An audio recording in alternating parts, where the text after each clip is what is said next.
Good morning. Merry Christmas.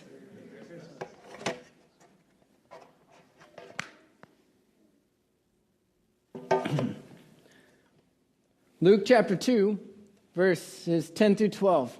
Don't be afraid. Listen. I bring good news, news of great joy, news that will affect all people everywhere. Today, in the city of David, a liberator has been born for you.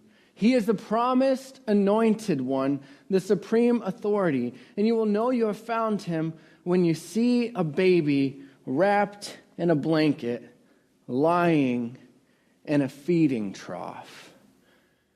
Jesus' kingdom comes as Jesus came in the middle of a mess. My name is Nate, and you guys don't really know me, but you know my dad, so that's cool. He's a cool guy.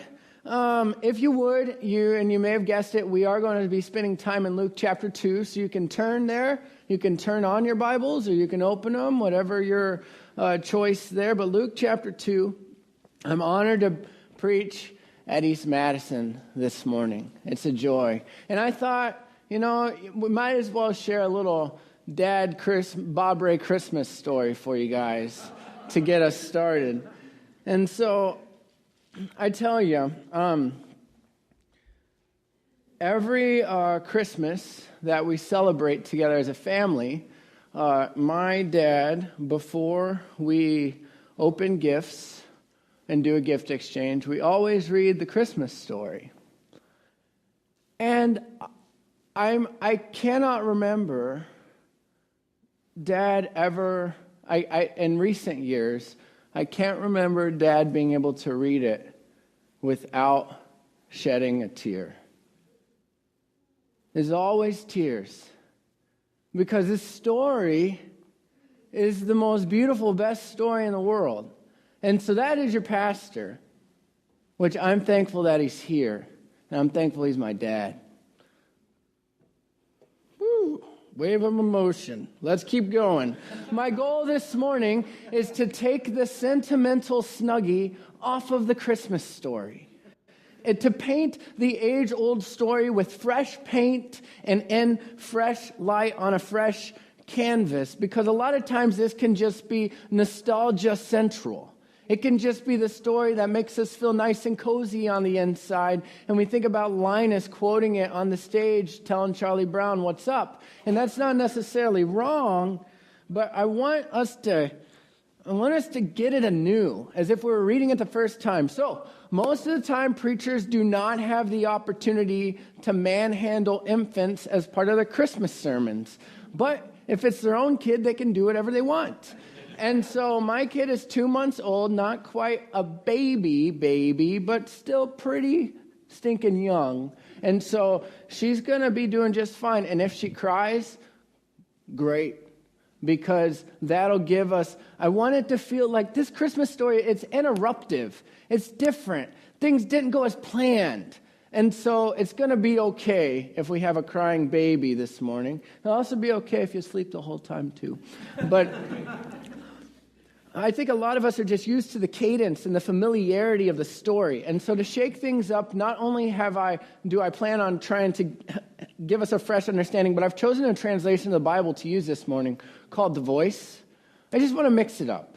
Because we might be used to our ESV or our NIV or our NLT or whatever, but I just want to use something that maybe we haven't heard it in that translation before, just to, again, get a new feeling on this thing. Get out of the cadence and out of the familiarity and into the freshness and the incredibleness of this story. So Luke chapter 2, you can read along in your own translations, but Luke chapter 2, verses 1 through 7, this is from The Voice. Around the time of Elizabeth's amazing pregnancy and John's birth, the emperor in Rome, Caesar Augustus, required everyone in the Roman Empire to participate in a massive census. The first census since Quirinius had become governor of Syria. And each person had to go to his or her ancestral city to be counted.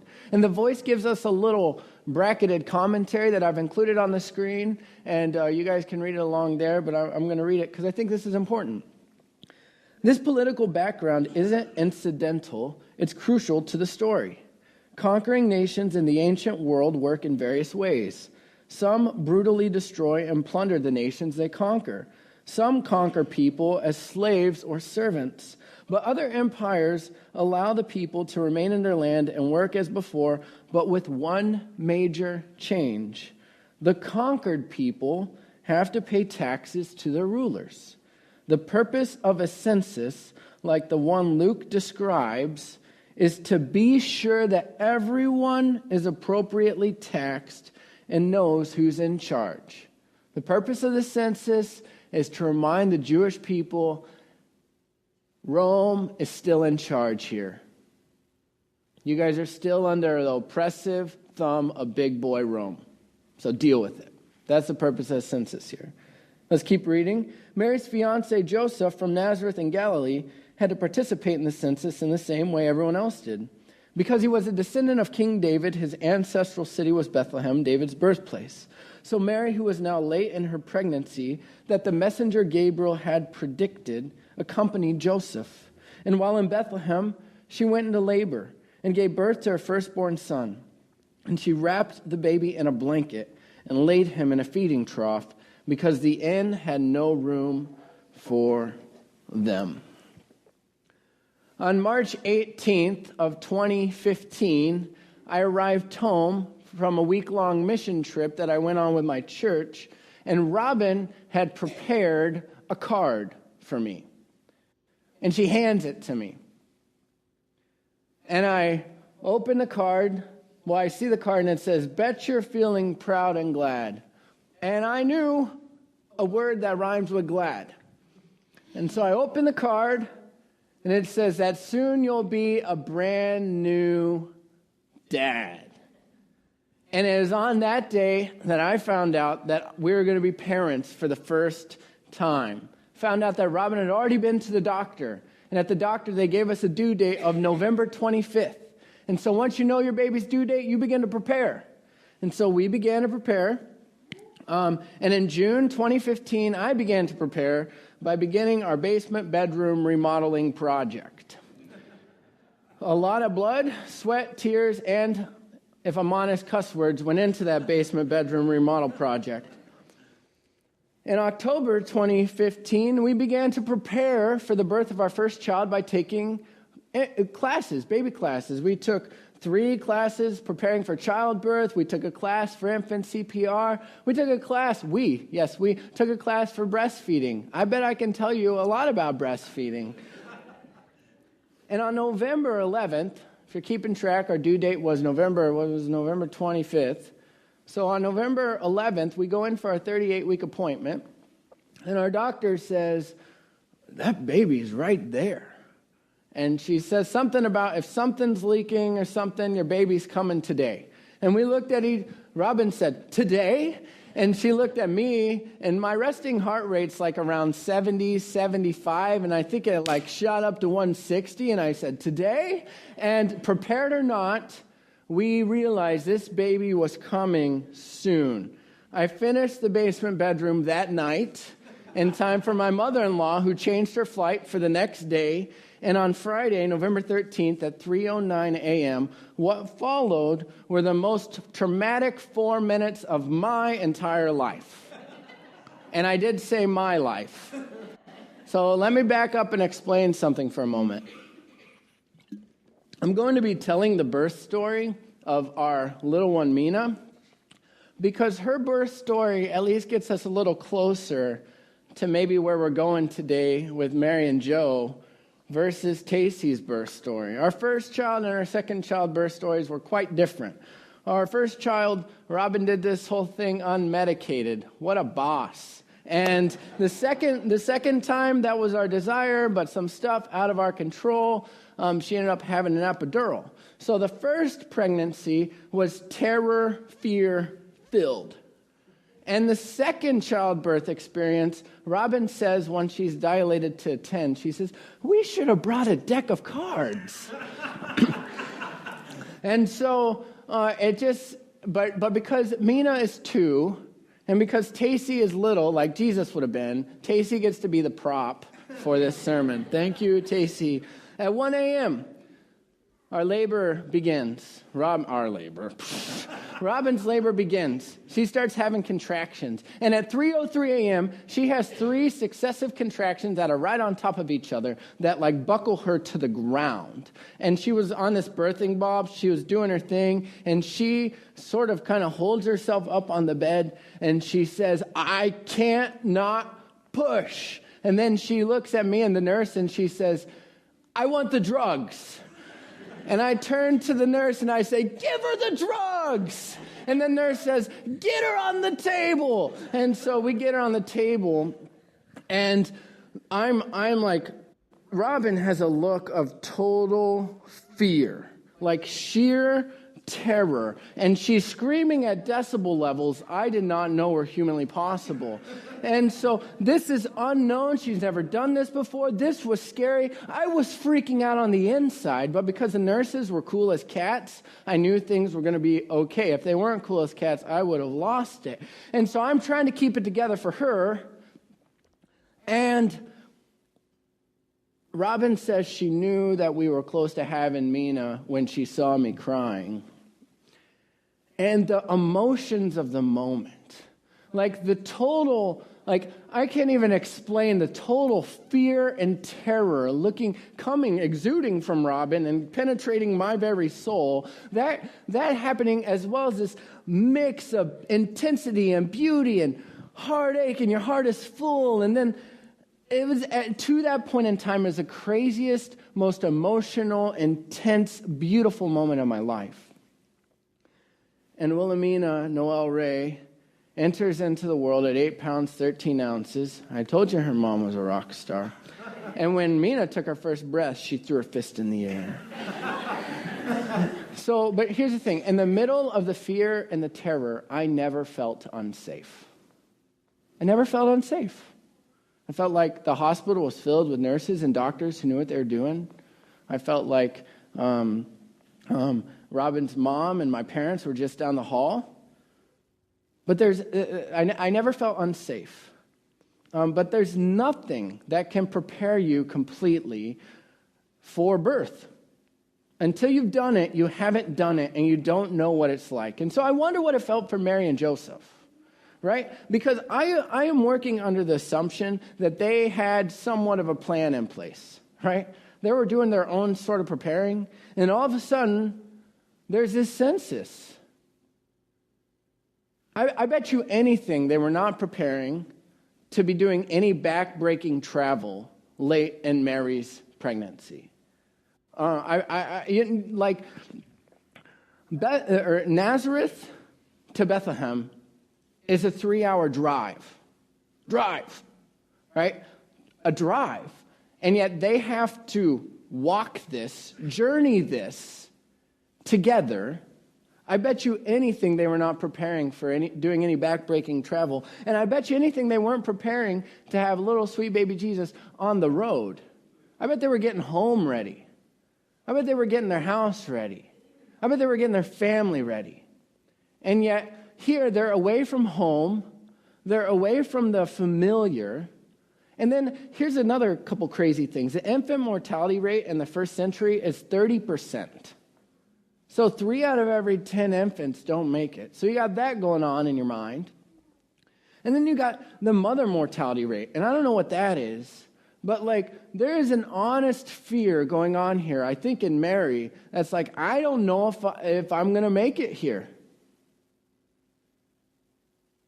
I can't think that they felt safe.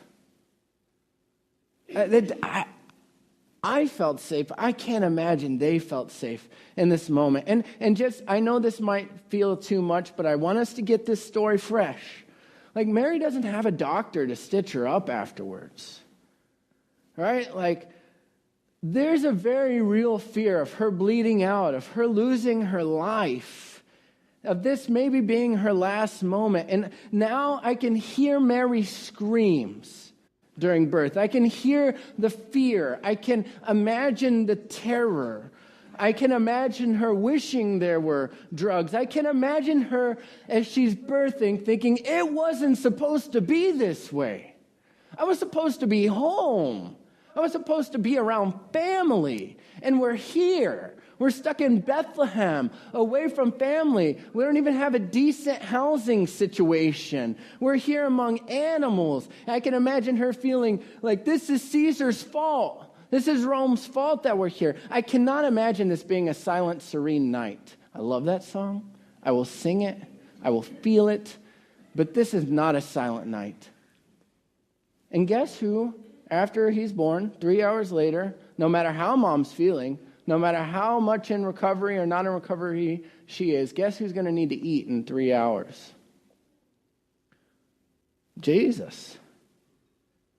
If I'm Mary in this moment, I'm weeping because I'm thinking of home, I'm thinking of my plans, and I'm thinking of feeling so far away from any of that.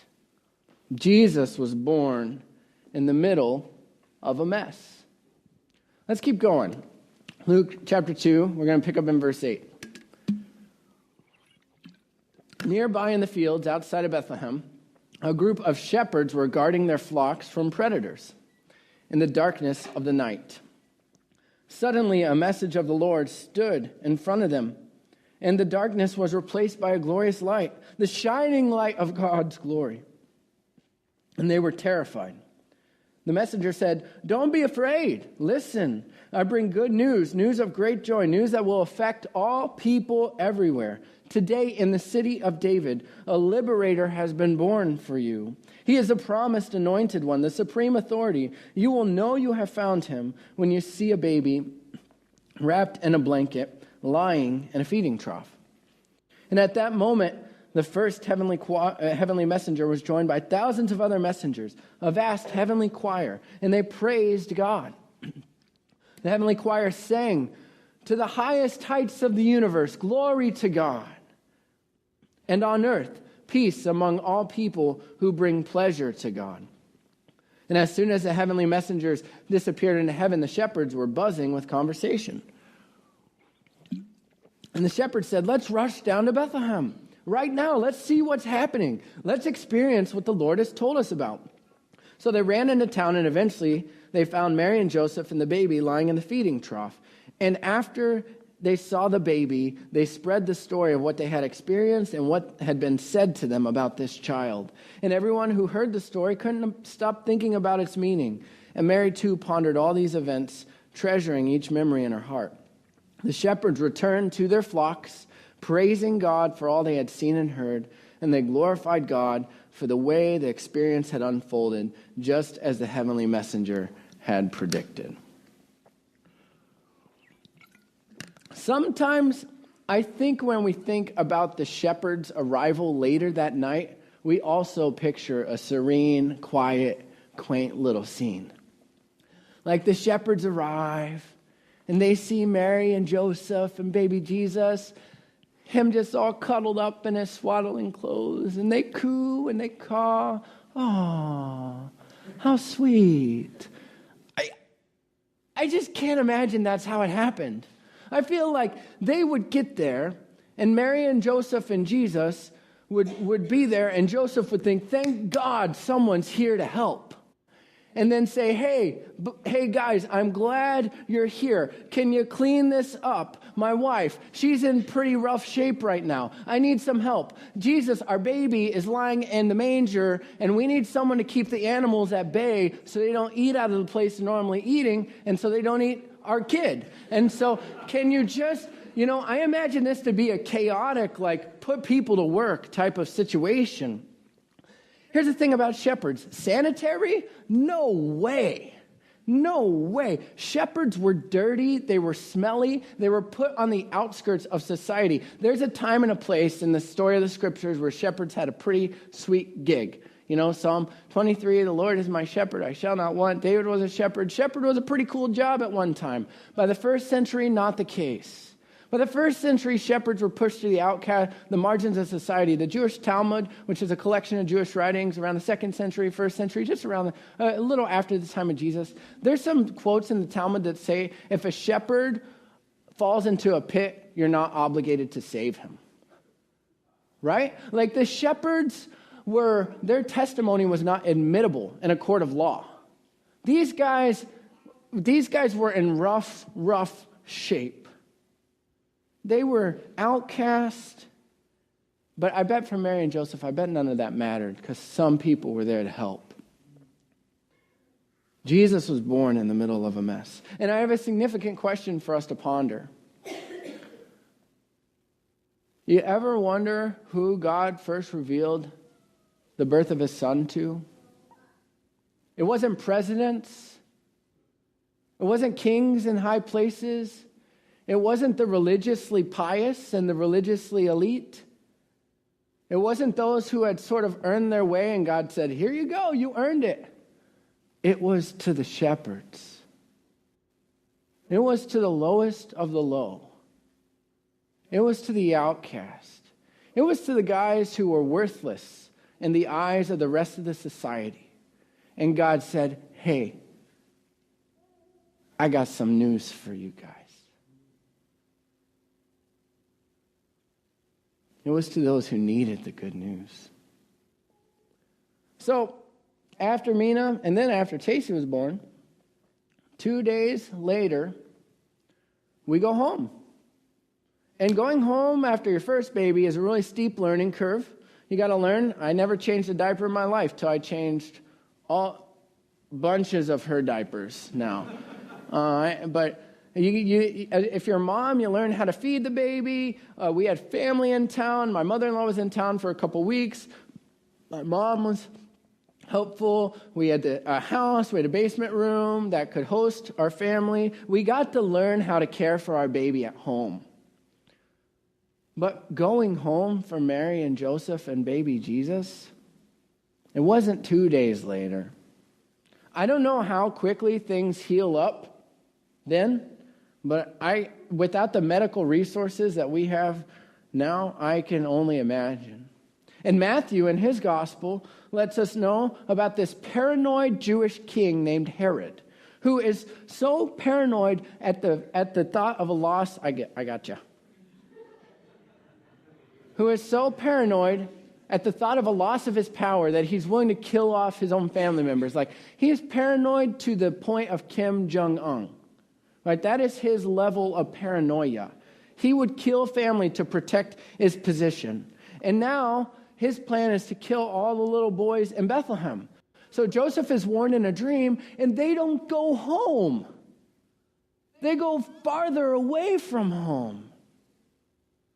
Farther away from the familiar. And they don't return home until after Herod's death. So they don't get to learn at home how to take care of Jesus. And Joe, I imagine that as much as he wants to be home with Mary and Jesus, he has a responsibility to go out and provide and make sure that they have food to eat. So then Mary, on her own, maybe some family are with them, I don't know, but away from home, she's got to figure out how to do this baby thing. I can't imagine. How do you even? Jesus was born in the middle of a mess. And at the risk of saying something really stupid, there's only so much you can do to prepare for the birth of your first baby. Hey, kiddo. There's only so much you can do to prepare for the birth of your first baby. Because when a baby hits the scene, it's a new normal. Right? There's a reorientation of your life. Robin did her master's thesis on marital satisfaction and transition to parenthood. And spoiler alert, I mean, if you're married, you probably know, and you have kids, you already know this. But if you don't, her thesis was on how when a first baby comes into the home, your satisfaction in marriage always dips. It's always going down. So just brace yourself. And then she kind of got into the nuances of recovery time and personality characteristics and all that fun stuff. But like when you get a baby, there's an adjustment. There's a new normal. There's a reorientation of your life. right? You can take all the classes, you can try and do all the research, but you can't. It's until the baby's here, there's a new normal. Hey, kiddo. You're trying to say something. You're trying to tell them what's up. My friend Brad says, do you want pain? Do you want heartache? Do you want disappointment? Do you want to make your life more difficult? Have a kid. And then he says, and his eyes almost pop out of his face, and he says, and it's totally worth it. Because, and that ain't that the truth? There is something about life with a baby that gives us a picture of what life with Jesus is like. You want to know what it looks like for Jesus' kingdom to break into our lives and to break into our communities and our world? It looks a lot like a child adjusting to a child at home. When a child hits the scene, everything changes. And when Jesus hits the scene, everything changes. You can prepare as much as you can, but ultimately, there is a new normal. When a child hits the scene, you reorient your life. When Jesus hits the scene, you reorient your life. Will there be unexpected heartaches and pains and sacrifices when a child hits the scene? You bet. Will there be unexpected pain and heartache and sacrifices when you give Jesus control of your life? You bet. But it's totally worth it. In the Nativity, we see Jesus' kingdom literally breaking into our world. It literally comes breaking into our world, but not in the way people were expecting. God's kingdom comes through a baby, born to a poor couple, visited by shepherds, in a barn, surrounded by animals, laid to sleep in the place where animals feed, not born in a palace, not born to people in positions of power. This baby in this feeding trough is how God's kingdom breaks into our world. And then he grows up and he begins talking and speaking about a thing called the kingdom of God. And he clarifies what his kingdom is and isn't. And he says his kingdom wasn't going to come with swords and guns and violence. His kingdom wasn't going to come seeking positions of power and influence. But his kingdom was going to come through the giving of his own life on a Roman execution stick, sacrificing himself, and then being raised from the dead. Jesus' kingdom comes as Jesus came in the middle of a mess. And his kingdom is for our world. It's breaking in. It's breaking in right now. His kingdom is not some place we escape to while this world just burns to hell. His kingdom is also not some prosperity preacher's paradise. Jesus, imagine the good news this must have been when this begins to sink in and people realize who Jesus is. Right? I don't think it's incidental that Luke writes of a census that Caesar mandates. I don't think it's incidental that Luke reminds us of Quirinius. I don't think it's incidental that Matthew reminds us of King Herod. Because I think they're inviting us to remember how the world was then. How the setting was then. Remember when Rome was calling the shots and Caesar was in charge? You remember when Rome was bringing its peace through violence? You remember when King Herod, that violent, maliciously evil, paranoid leader, was ruling the Jewish territory? You remember when it looked so bad, it looked like darkness was winning? That is when Jesus broke in. Jesus' kingdom comes as he came in the middle of a mess. And I think today we look at the news. We look at the global news, and we see things like the shooting at Sutherland Springs. We see things like ISIS In our own personal lives and in our global lives, it looks dark. Sometimes it didn't look good then, and it doesn't look good now. But Jesus' kingdom comes as Jesus came, in the middle of a mess. In the middle of Rome's rule and in the middle of Herod's tyranny, God's kingdom comes breaking in through a baby laid in a feeding trough. And it's for our world. I stumbled over a quote recently by someone named Fleming Rutledge. And she writes, "There are theological reasons for observing a serious Advent without being swallowed up prematurely by the Christmas rush. Advent offers an unparalleled opportunity to take a fearless inventory of the darkness in our world and in our hearts, into which the true light will come."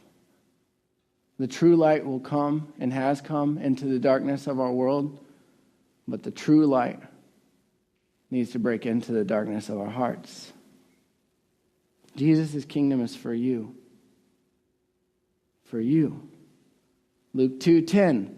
This is good news, news of great joy, news that will affect all people everywhere.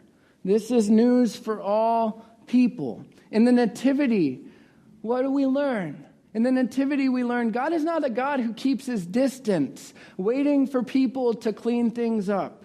In the Nativity, we learn God is not the God who keeps himself from the irreligious and only reveals himself to those who are pious and religious enough. But we learn in the Nativity that this is for all people. This news is for all people. We see Jesus born in the middle of a mess and Jesus' kingdom breaking into the middle of a mess. We see this news announced to shepherds. We remember Jesus is born and laid in a feeding trough. And we remember in Jesus, God has reached down to us.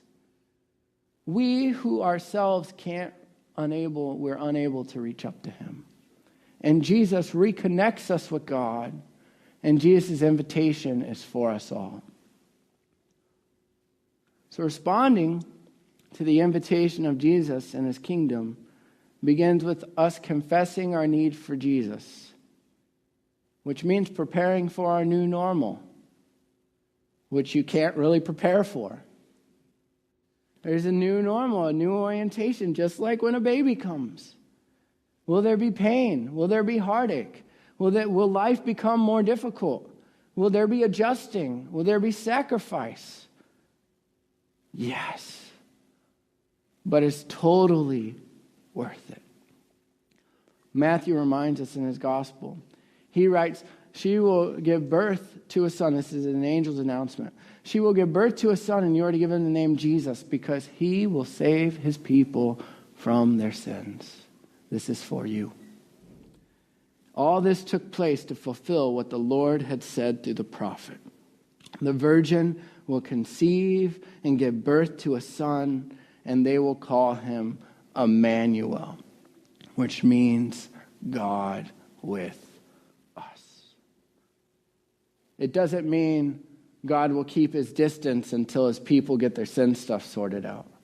Emmanuel doesn't mean he will wait until they prove themselves worthy before granting access to his presence.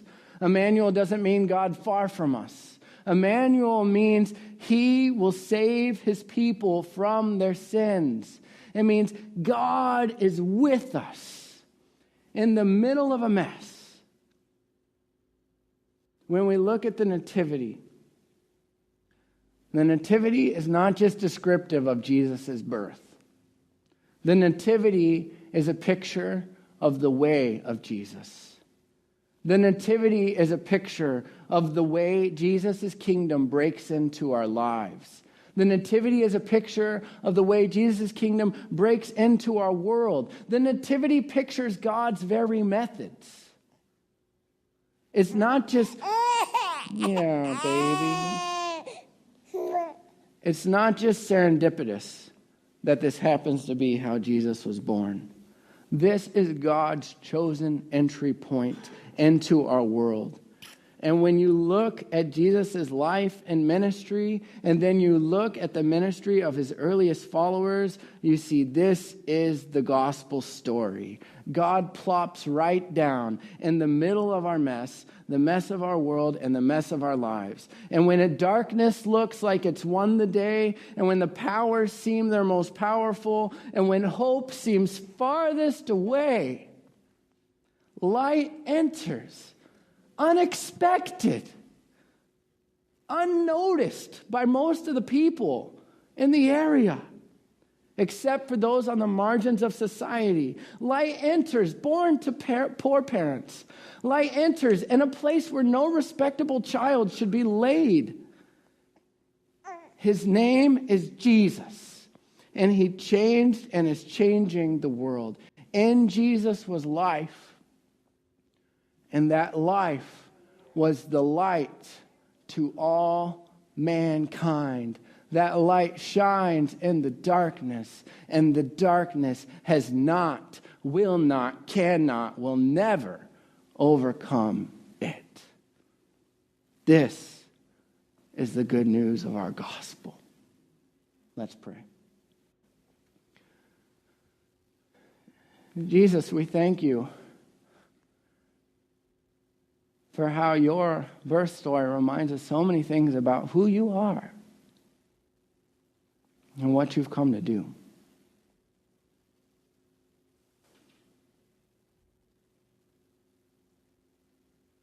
When it feels dark,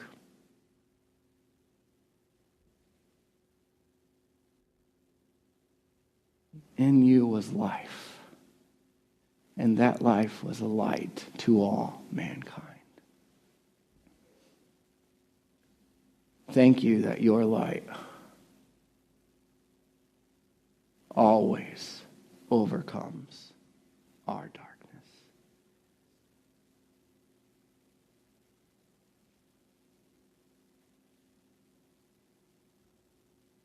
You, Jesus, have been raised victoriously from the grave.